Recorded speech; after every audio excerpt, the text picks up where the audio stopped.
Hobbies. We all have them. Video games, sports, fishing, collecting tiny pieces of paper. Otherwise known as stamp collecting. It's just natural to gravitate towards the things you find fun in life.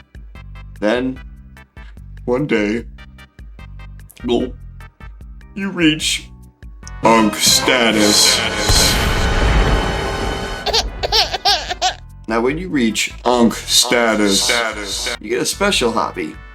When you get those completely out of nowhere and unexpected. What it'll be, no one knows. Once it stops, everyone will know that your new hobby tells all your old.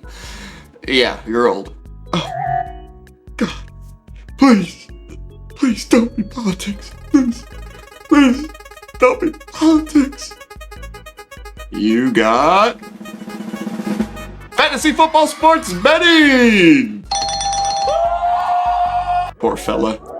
He doesn't know it. But in time, he's gonna lose the house. Anyways, stop beating around the bush. As you can already tell by the title of this video, my Unk hobby is... I didn't realize how huge this franchise is and how much it's referenced in pop culture. This franchise is getting old. Like, old enough to be people's dad. Coming out in 1987, where you can find all sorts of great things like... But hey, that's all American stuff. This game was made in the UK after all. Let's try that again. It all makes sense on why they looked like that in the first edition.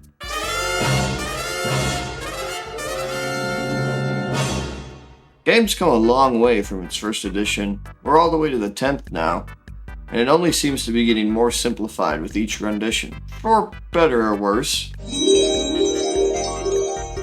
Okay, I'll mortar strike your guys over here. I'm gonna roll for the amount of shots the crew's gonna get off. Okay, that's 3 mortar shells coming in hot. Now I just need to roll for wind direction. What is that? Now, like a lot of folks these days, my first experience with Warhammer was Space Marines 2. And after getting the hobby because of that game, I wanted to put this video together to give some of my opinions on the do's and don'ts for people who are in the same situation as me. For starters, you're going to have to do a little something called reading. That's right. You gotta read up on stuff like you're studying this shit for a college elective course for that degree you're never gonna finish. Sorry, Mom and Dad. Like I said, this franchise is old. It has a lot of history and a lot of factions. The best way to go about it is the rule of cool. There's also plenty of content creators who summarize a lot about factions and major key events in the Warhammer universe. I highly recommend checking them out. I've only read a few pages about the Grey Knights on some wiki, and now I'm their biggest fan. It's that easy. I love you, Grey Knight. You're so cool. Now, I don't own anything for Grey Knights yet, because they look a little crazy.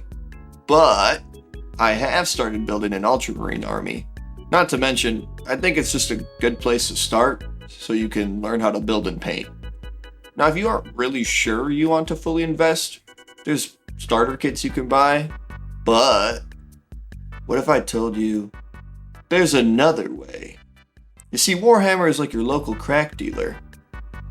Hey kid, trying to get some plastic crack? First one's free. Oh, okay.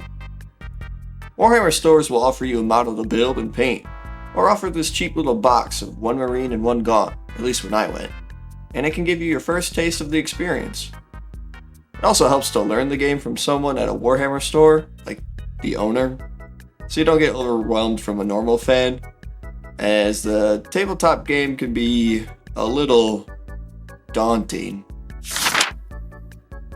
What? The main thing you'll be doing in this hobby is researching if you care to, then building and painting your guys, unless you like them gray, and you just want to play the game. But if you publicly do that, you will be shamed. Potentially executed on the spot. I don't paint my minis. AK-47s for everyone! Because I like to play. Oh, okay. And if you're a perfectionist like me, oh boy, You might be sitting at that table for a while. I find building and painting very zen and relaxing, like I'm Mr. Miyagi working on a bonsai tree. And if you take your time with it, you'll create something that you can be proud of, and then you can bring it to the tabletop to play. Oh, watch them all die horrible deaths, because you don't know what you're doing. Yeah. Let's talk about picking an army. Now, you can just dive into Space Marines if you liked what you saw from Space Marines 2, so that's what I did. Otherwise, you can do the rule of cool, which is exactly how it sounds. You can look at all the models, all the kits, pick whatever you find the coolest. However, if you do this, your start might be a bit harder and more expensive since most big starter kits are called combat patrols, which cost $100. And then you'll need tools like glue, clippers, files, mold line movers.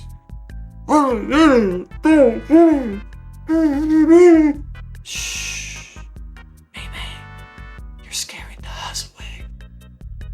And if you're someone like me who can ADHD and overfixate on anything, well, you know how it can be. You'll fixate, and then after a month or two, you'll give up on it from burnout, or you just don't care anymore. You'll 100% regret it and never come back to the hobby if this is you. So I highly recommend, if you're like me with ADHD, just start one box at a time and just knock them out and see how you feel afterwards. Yes, this is more expensive and less efficient at the start, but if you don't stick with it, at least it'll cost you less in the long run. I started with the $60 intro kit, which gave me 5 Space Marines and a bunch of Tyranids. I remember the first time I ever walked in my local Warhammer store with my fiance at the time. I totally shit on the hobby and essentially pulled a, "Get a load of this guy." If only the past me knew what the present me knows now. Now, a starter set is great and all, and you can get some starter paints, your starting tools, and models that get push fitted together like Lego pieces. But that routine of building is not the norm. What do I mean? Well, Games Workshop is a damn genius. Not only do they sell you these model kits of plastic dudes, you also get sold on buying paints from them, tools, glue, more models, you name it.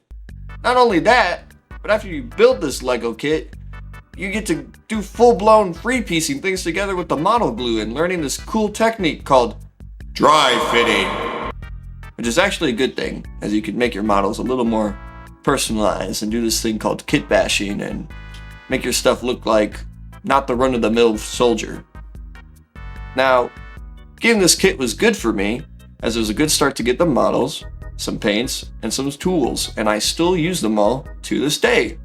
Except those 5 Infernus Marines. I'm not a fan of those dudes. What you get and where you start in the end is up to you and how much you're willing to spend and commit at the start.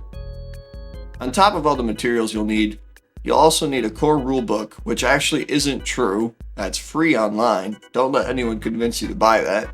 But what you will need is the Codex book, which is about your army.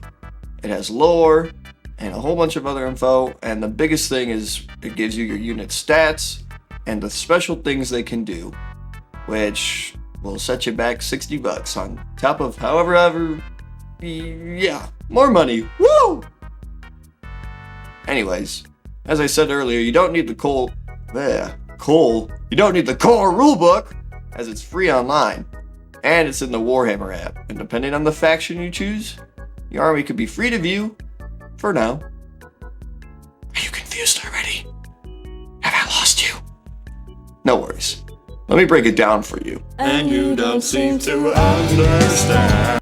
So, in my humble newbie opinion, just get the app for the free rulebook, and then when you pick up your Army's Codex book, you can put that code in and use it on the app as well.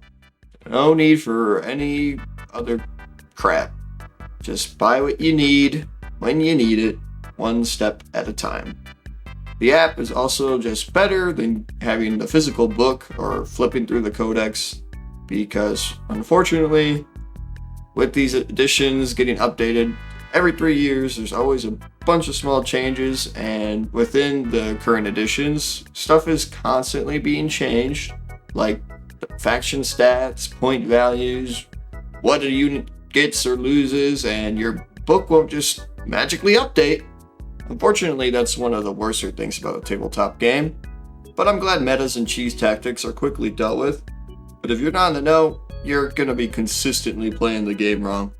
Now it's a casual time between friends, who cares? But if you're trying to build your way towards a tournament, like me, or you're playing in public against people who do care, puts you at a severe disadvantage. And no one cares for backseat board gamers calling you fucking dumb. I don't know. It hasn't happened to me, but people do chime in constantly. But I'm learning, so it's welcome. All the more reason the app reigns supreme, because it's always updated, it's always going to be right, and you don't have to flip and turn through a book for 30 years to just do a single turn. With all that being said, I've enjoyed the hobby a lot still. I've played a few games of 10th edition too with some work friends, and it's been a lot of fun. Sure, there's a lot of rules and there's a lot of small things to do and remember, but you're with your friends, and you can make the game as casual as you need as you slowly build up to tournament-regulated rule sets. And that's another thing.